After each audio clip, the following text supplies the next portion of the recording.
Athletes of color across major sports leagues are mobilizing to push, shoot, and drive for change in this moment of protest.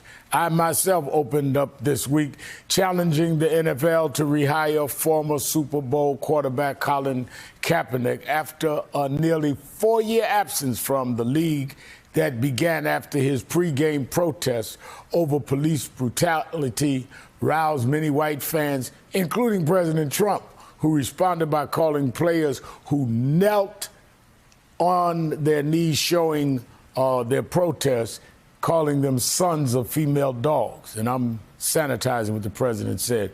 In so many words, by midweek, NBA megastar LeBron James, in concert with some of his league's biggest stars, had announced he was forming an organization devoted to protecting black voting rights after weeks of tweets in solidarity with protesters over the killing of George Floyd.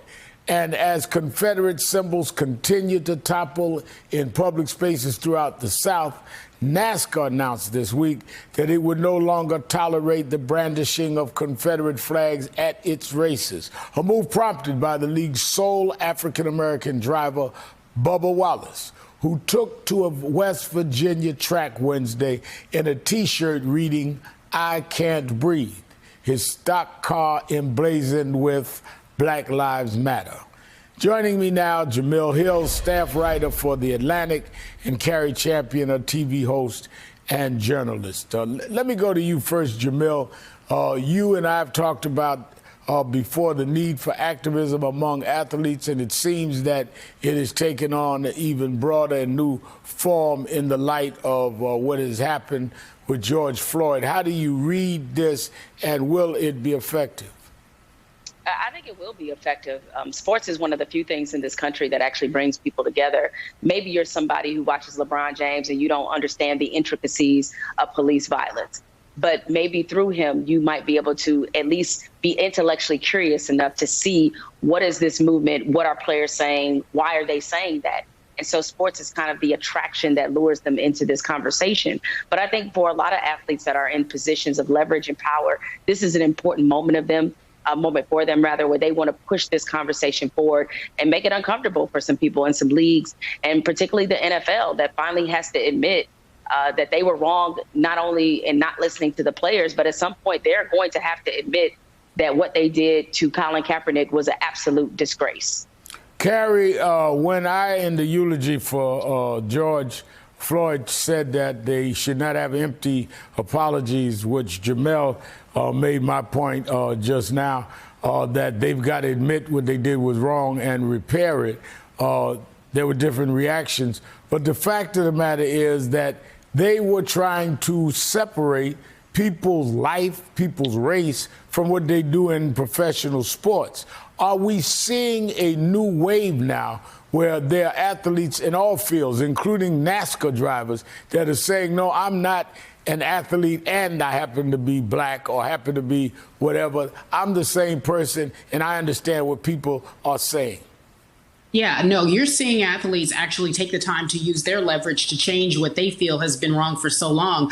And earlier you hear Jemele say, yes, we need to have the league at some point apologize to Colin Kaepernick. I agree with that wholeheartedly. However, them even apologizing was a big deal, but they did so under pressure. Right. The real test we'll see will come when the league starts. We know that so many of these league owners actually support Donald Trump. They also support and given him financial support. So when he says no more kneeling in all caps and he's tweeting that, and then we have to see what happens when these players, because they feel bold, they feel entitled, or they are correct, they will kneel and they will have the support of so many people. What will really happen? I think this NFL season will be very interesting to see how, in fact, the pushback in terms of leverage will actually work in their benefit. Because right now it looks like the players have all the leverage, and that's a first in the NFL. Not so much in the NBA, but most definitely in the NFL. The NBA has always led in the forefront when it comes to that. Now, Jemele, when we see LeBron and others talking about forming an organization to deal with voter suppression and voting rights and to work with other existing organizations that's in that space full time, Can the fact that they are, as you say, working in a field that unites a lot of Americans, can they drive a lot in terms of voting, in terms of getting people interested in voting that may not have been voting, and dealing with the obstacles and impediments we've seen in voting as late as this week in Georgia? Could they use their platforms and celebrity to really get Americans to understand these impediments and to push past them? I mean, that's the hope. I mean, LeBron has been very politically active, particularly in the last 6 or 7 years of his career. So this is just an extension of some of the things that he's already been doing. But the fact that he is highlighting and targeting voter suppression in particular, I think is a very big statement and shows that he's not just in this in some shallow surface way. He understands that these are very complicated issues. And one of the biggest issues is voting rights and voter suppression. And I'm hoping that by people seeing LeBron be so active in this area, that those who do face voting challenges, that this is something that will inspire them to stick with it, even though we know for Black Americans in this country, us exercising our right to vote is an entirely different thing than other people. I mean, we saw, as you mentioned, Georgia. It just so happened that all the voting booths where there's a large concentration of Black people just suddenly don't seem to work well. I mean, We saw this a lot with the Stacey Abrams and Brian Kemp race, that this was really put in the forefront. But I think people outside of just Black people need to understand that our right to vote is still very vulnerable in this country. Part of it also, Carrie, is ownership. We still have leagues in professional sports that don't have any Black ownership. And I think as we see people moving in the spirit of dealing with racial exclusion, this is an open area. We've even had Michael Jordan come out talking about racism this week, something that he has not often done in his career, and pledging money. Will this, though, be translated with the leagues start opening up opportunities for ownership? We certainly have Blacks that have the money to purchase some of these teams. Yeah, no, they have to. 2020 is demanding so much more. You know this better than I do. 2020 says no more. People are out of it. They're tired of it. They don't want to deal with this any longer. And these leagues can't continue to have a good old boys club where they say, let's not include anyone. It's obvious and it is apparent.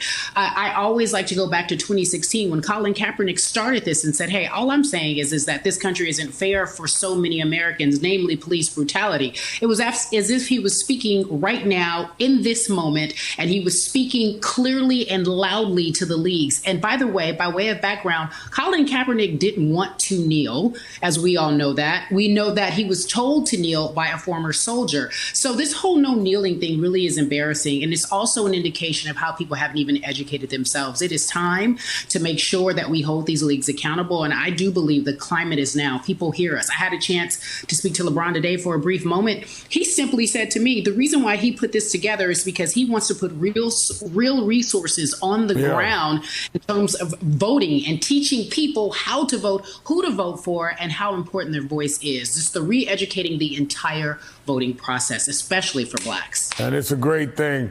Carrie Champion and Jamil Hill. And Jamil, you know what I'm going to say. Give my regards to your mother.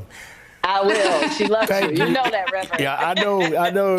Thank you. That's why I tell her I said hello. Thank you for being with us, both of you. Hey there, I'm Chris Hayes from MSNBC. Thanks for watching MSNBC on YouTube. If you want to keep up to date with the videos we're putting out, you can click subscribe just below me, or click over on this list to see lots of other great videos.